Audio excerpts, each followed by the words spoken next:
Yo, what's up chefs? It's Vinny, and allow me to welcome you to my complete League Start Essentials guide. Just so we're all on the same page, the goal of this video is not only to cover each of these topics in detail to get you fully prepared for the new league, but more importantly to try and equip you with all of the best information and resources possible so that you can just continuously improve as a PoE player going forward. This video is likely going to be quite information dense, so I'll try and keep my ramblings to a minimum and stay as concise as possible, so let's get started.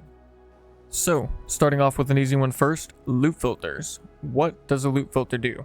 Well, I'm going to keep it brief and simply put, it allows your screen to look nice and tidy just like this, as opposed to looking like a cluttered mess such as this. The way it does this is by filtering out all of the items that are least likely to be of any value to you. Now, of course, loot filters can get quite advanced. You can make a lot of personalized customizations to them and things of that nature, but if you're more interested in that, I would recommend checking out a full advanced loot filter guide video. With that being said, how do we get one installed? Well, this is also quite simple as well. I'm going to recommend you come over to filterblade.xyz. There are other loot filters you can use. This is just the one I would recommend, and I'll be including a link to this website in the description below. Once you're here and on this home page, you can click on Create New Filter. It's going to take you straight here. For league start positions, I would highly recommend just starting out with semi-strict, and of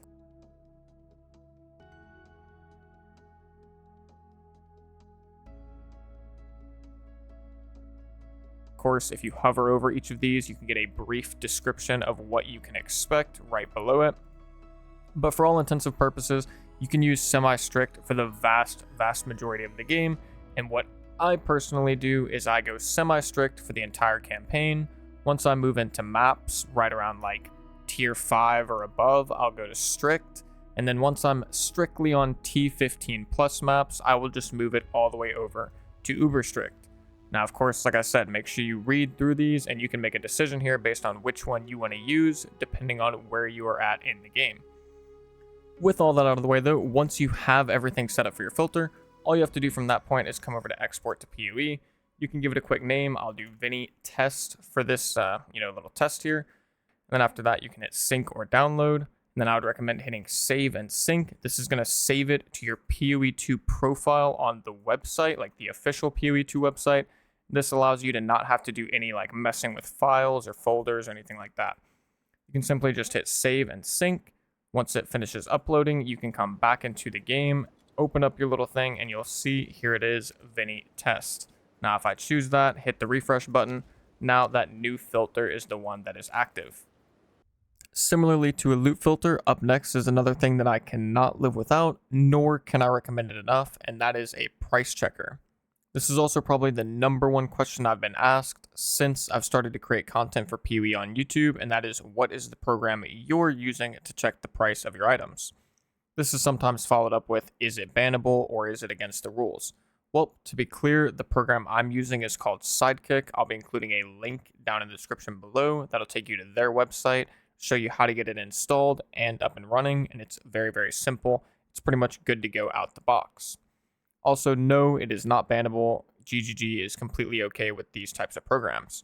The reason why this is so valuable is because it's going to save you a lot of time, particularly if you know how to use it effectively and in combination with the right types of stash tabs set up to sell items. Starting at square one though, the way you make use of it or the way you make use of Sidekick and most price checkers are quite similar in their functionality, but the way you use Sidekick is you hover over an item, press Ctrl D, and that will open up this little window here. Once you've got the window open up, you can quickly cover, look over these things up here at the top. Usually you don't have to mess with these. If you have like a ring or an amulet, you might want to go from base type to item class, but usually you don't have to change this. And then after that, this allows you to select a combination of stats that you think are valuable. And then once you hit search, it'll obviously bring up listings here on the right and give you those prices. Now, to be clear, this is not a crystal ball. It's not going to give you the exact value of an item and what it will sell for guaranteed, but you're going to use this to get a rough approximation of the value of your items at a quick glance, as opposed to having to go back and forth between the website, setting up the filter every single time. And of course, regardless of what activity you like to do in the endgame to create currency, you're probably going to be getting a lot of rare items. Now, the benefit of this for beginners or newer players is quite obvious, but I'm going to take it one step further and show you how to save even more time and how I really like to make use of it. So, the key here that's going to save you a lot of time over the course of selling a lot of items is going to be to combine your price checker with a couple of these tabs where you have the exact price set for all items within the tab. As you can see here, I've got a couple of these, 50 Exalted, 80 Exalted, 1 Divine, and even 2 Divine. This is actually how I sell most of my items in the game. If you can imagine, you just got done with a couple of hours of waystones or whatever endgame activity you prefer to farm currency, and your dump tab is filling up with rare and magic items, and it's time to go through them. Obviously, you're going to pull them out into your inventory, you're going to roll them all out, exalt slam them, whatever you like to do. Once you stumble upon an item that is decently rolled, of course, you're going to open it up, select your combination of stats that you think are valuable, hit search, and then this is the important part. You're going to take a quick glance at the value of the item. Just by looking at this, I can see, okay, obviously it's worth right around 1 Divine. Now, instead of spending a bunch of time mulling over about precisely what it's worth, maybe it's 2 Divines, maybe it's 1, maybe it's 200 Exalted, just forget about it, throw it in the 1 Divine tab, and let it sit there. From that point, if you get a lot of whispers right away from multiple people trying to buy the item, then you should know you've probably undervalued the item. On the flip side, if it hasn't sold within a few days, especially if there's a lot of active players currently, then you probably overvalued the item, but that's okay. Assuming you've got a plethora of items in the tab, some of them will sell and some of them won't. For the ones that sell, it's very easy. All you have to do is lower the price of the entire tab. Looking here at this example, I've got this tab set for 1 Divine. Maybe next, just as an example, I'd drop it down to 300 Exalted. Some more items will sell and some won't. For the ones that won't, I'll just continue to lower the price until eventually they all sell, or I get to my bottom line of what I'm willing to spend the time to actually trade an item with another player. And this way, over the course of a lot of items, especially like the less experience you have, it's going to save you a ton of time as opposed to just sitting there and being hyper-focused on each item, trying to sell them for the max possible value. At the end of the day, your goal should be to get as many items sold in roughly as little time as possible, unless, there are specific cases, like if you got a really, really good item, it's worth spending a little bit more time trying to get as much out of it as you can. But generally speaking, especially if you're a beginner, this is going to save you a lot of time. Following that, we're going to talk about Path of Building, commonly referred to as POB. Same as the price checker, I'll be including a link down in the description that'll take you to their website, show you how to get it installed and up and running. It's quite simple. Now that you've got it installed, I'm just going to give a brief 101 on how and why you would want to be making use of POB. And although I don't think this is as mandatory as a loot filter or price checker, I think it is basically just as mandatory if you're really trying to understand the game and improve your overall ability to create builds and how to improve builds. So as for how to use it, currently it's a bit tedious because you have to manually import your character by hand. Eventually you'll have the option to just import your entire character into the program and it'll be very simple, but that's currently not available for PoE 2. So as it stands, you do have to manually import your items. Come into the game, Control-C on an item, come back to the program, go to the Items tab, hit Control-V. Here it is, you can add the item to the build. Same thing for your passive tree, you'll just have to manually fill this out, and same thing for your skills. Once you've got your passive tree, skills, and items taken care of, then you'll need to configure it. Now, the configuration part is not the easiest, and as you get more experience with the game, it'll probably come to you a bit more naturally, but just do your best. Do the best you can, and, if you need more help, try and look up a full POB video, or try and just research more about your build to figure out what's important. I know for my build, of course, I have Arcane Surge active, so I checked this. Have I shocked an enemy recently? I'm playing Spark Sorceress. Obviously, I have. Is the enemy shocked? How many stacks of shock? And all these other things. Keep in mind, POB for PoE 2 is still a work in progress. So, not everything is working exactly as intended. Just do your best. It's definitely working pretty well. Once you've got your configuration set up, now we'll talk about how you're going to make value out of it. So there's two ways. One, you can pre-plan a build. Like if you're pretty advanced and an experienced player, You can pre-plan your build to try and figure out what you want to do. And alternatively, let's say you're already like level 90 or something and you're trying to figure out how to improve your build. You've just imported your character into the program. Now you can try to highlight and pinpoint the things that need to be upgraded. The easiest way to do this, and I'm not going to give all of the examples because there are a lot and it depends on your build specifically, but the easiest example is going to be your items, of course. Now, at first glance, this is kind of annoying because there's not like a built-in way to export an item from the trade website over to POB, but there is a Google Chrome add-on. I'll be including a link for that as well in the description that allows you to import items. So if I go over here to POE2 trade, just pull up the website super quick. I should have probably done this in advance, but oh well. This is just, I don't know what it just pulled up to, but I'm not going to worry about it. Let's say I wanted to check this chess piece. Is this chess piece going to be an improvement for me? All I have to do is click this little export button. Like I said, you won't see this export button until you get the add-on, link in the description. Then you can come back here to POB. I can hit Control B or Control V, and there is the item. Now I can add this item to build. It gives me a preliminary look at what's going to happen if I were to equip this item. Like what am I going to lose? What am I going to gain? Obviously in green and red. And then when I add it to the build and swap over, I can see all of those stats reflected here as well. That's going to be the main way that I like to get value out of POB. You can do this with jewels as well, all of your items. You can also do this with your passive tree. There's an example, or there's another thing you can do here, show node power, this little checkbox down at the bottom. What this will do is it takes a second to load, but the nodes that are bright red mean that they are potentially valuable to you based on this little drop down here. So for offense, defense, or like let's say I set this to full DPS, what this is going to tell me is the nodes that are in bright red have a likelihood to have a high increase to my full DPS. So those are nodes that I would want to consider pathing to. The nodes that are dark or blue or whatever aren't going to be that valuable to me. And then you can do offense, defense. I think for defense, the blue nodes are actually defense and the red nodes are damage. So, those may or may not be nodes you want to path to. In addition to that, it also lets you just gauge things as well. Like let's say you have a +4 to lightning spells wand and you're just curious what would happen if you had a +5 level to lightning spells wand and everything else was the same. You can simply come over to your skills and just up the level of the spark. You can see, okay, my average hit goes from 298k up to 326k. So that'd be a decent difference. So you can gauge, well, what would be the value of looking for an item or a wand with 1 extra level to spell skills. Honestly, the ways that you can make use of this program is quite infinite. Like, it is unbelievable how useful this is in the right hands if you really know everything and you have a lot of knowledge.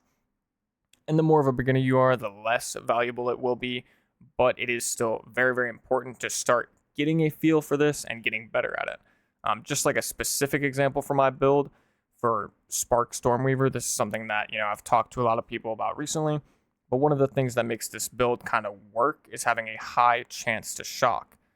This is really, really important in POB because we don't have any way to see this in the regular game. Of course, if you look in the regular game and I go to my skills tab and I look at my spark, there's nothing that's giving me an indication of what is my chance to shock a T4 Zest, or what is my chance to shock a T4 Arbiter, or what is my chance to shock X enemy with X amount of lightning resistance.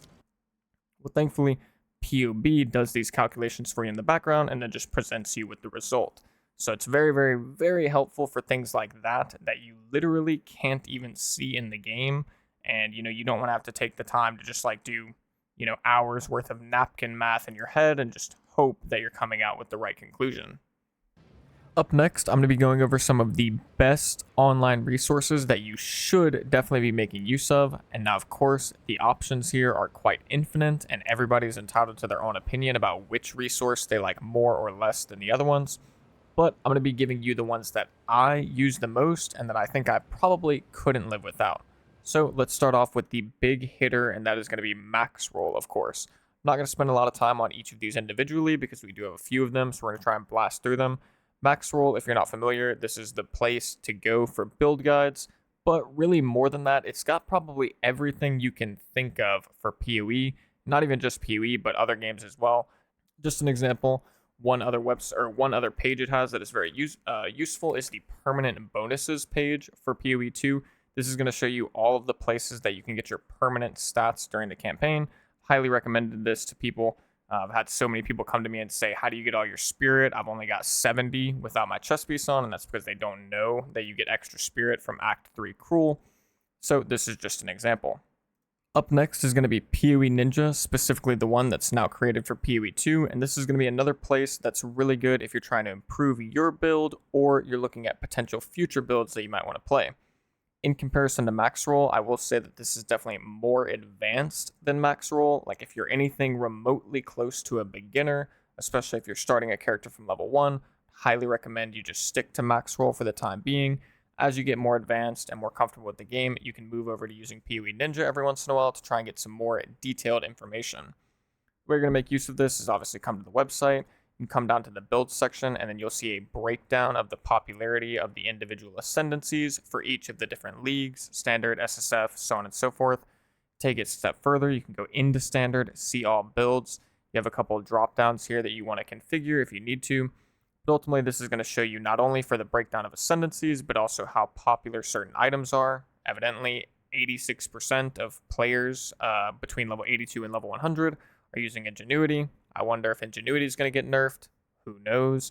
Of course it is, obviously, but beyond that, this also gives you breakdown for skills and a bunch of other things like passives, all this really good information. And then you can take it even one step further and you can like choose a character or choose an ascendancy, and then you can choose an individual player.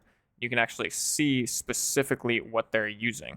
So you can look at their individual items, their jewels, their passive tree. You can even see their support gems. I mean, you can see pretty much everything you need to. It's just a matter of whether or not you like know really what you're looking at and like how to make that information useful to yourself, which is why it's a little bit more advanced. And obviously it's not really holding your hand, but the benefit here is that you are looking at like the best players and kind of the players that are at the top and evidently should have a decent idea of what they're doing. So it's definitely a little bit more difficult than Maxroll, not as beginner friendly, but in certain ways is definitely more valuable if you know what you're doing. Following that is going to be Path of Exile. Same as we did for PoE Ninja, make sure you're using the one that is set up for PoE 2 and not PoE 1. And this website is going to be great for all things related to items, the modifiers that can roll in items, more specifically what item level the item has to be to roll a certain tier of an individual mod, and just things of that nature. I use this whenever I'm pre-planning builds to try and figure out what item level of item I should be thinking about upgrading. Just as an example, let's say you're making a minion build and you're wondering, okay, what level should I think about upgrading my scepter from like +1 minion to +2 minion? Or we'll use the wand example. You're playing a Spark Stormweaver. What level should I think about upgrading my wand from +1 level of lightning spells to +2? Well, you can open this up and you can see, okay, I can get +1 at item level 2. I can't get +2 until item level 18. So maybe sometime around level 20, I should look for that upgrade. And of course, there's a lot of other more advanced ways you can make use of this. You can even do simulations to figure out like how many of a certain currency you should expect it to take to craft a certain item with a certain modifier. There's a whole bunch of things you can do here that get really, really advanced. So, do with that what you will and proceed with caution. I suppose you can kind of get lost in a website like this and just end up spending many hours here just thinking about different calculations and stuff. But this is the website that I use for all of my item related information, generally speaking. Up next, we have the PoE 2 database, or PoE 2DB, and this is a website that I like to make use of as kind of a jack of all trades website. So if I hear like an item name or a passive skill name or a skill gem or something, and I don't immediately know what it is off the top of my head, but I'm curious about it, I can come here and I can search for it. The nice thing about this is it auto-populates most of the time. So let's say you hear someone say against the darkness at some point and you're thinking about it later and you're like, oh, what was that thing against the... Well, it's going to auto-populate against the darkness for you. You can click on it and you'll be able to see what it is. Same thing for passive skills. Maybe you heard someone say pure power is a good node for Spark Stormweaver. Well, you can come over here, pure power, start to search for it. There it is. It's going to show you where it's at on the passive tree. You'll be able to hover over it, see what it does, all that good stuff. Of course, this is a database, so the options here are kind of unlimited, although it doesn't have things like terminology in the game as far as I'm aware. Like there are certain things that you won't be able to find here, but this does have a lot of good information. I used to come here as well for like modifiers on items. If I was curious about, maybe like gloves, for example, you can see like what mods can roll on them as well. But we did already talk about that with Path of Exile, so I don't really use this website for that personally. After that, we have the Path of Exile 2 wiki. Quick clarification here. Try to make sure that you're using the official wiki and not the PoE 2 Fextra Life wiki. To my understanding, most of the information on the Fextra Life wiki is probably accurate, but it is not like managed by the developers or anything, and it's not like guaranteed to be accurate really. So if you can help it, try and stay on the official one. The main reason that I find myself using this website though, and it does happen quite often, is if I want to look up like terminology from within the game. So I don't know, off the top of my head, withered, for example, like let's say you see the term withered in the game, you don't really know what it does. Well, you can come to the wiki, look it up, and you'll be able to find an in-depth explanation of what it does, how it works, if there's any like calculations you might need to know or formulas, they'll usually be there as well. And this can get really complex for certain things. Like if you're really, really trying to understand the inner workings of the game, this would be the place to do it. For example, damage. Like if I look up PoE 2 damage formula, I don't even know if they have one for PoE 2. They might only have one for PoE 1, to be honest. Let's see. Yeah, probably not for PoE 2, but they still have it for PoE 1 just as an example. Like you can find the actual formulas for how things work. And you're not going to be able to find this stuff really on most of the other websites. So if you're looking for like the nitty gritty, terminology, calculations, formulas, things of that nature, just things that you're not sure about, the wiki is going to be a great place for that, of course. Hope that was helpful. Hope you guys enjoyed the video. We are going to wrap it up there. I'll be seeing all of you in 0.2 on April 4th, and good luck blasting, chefs. And last but not least, take it easy, chefs. As you fade away, as you fade away.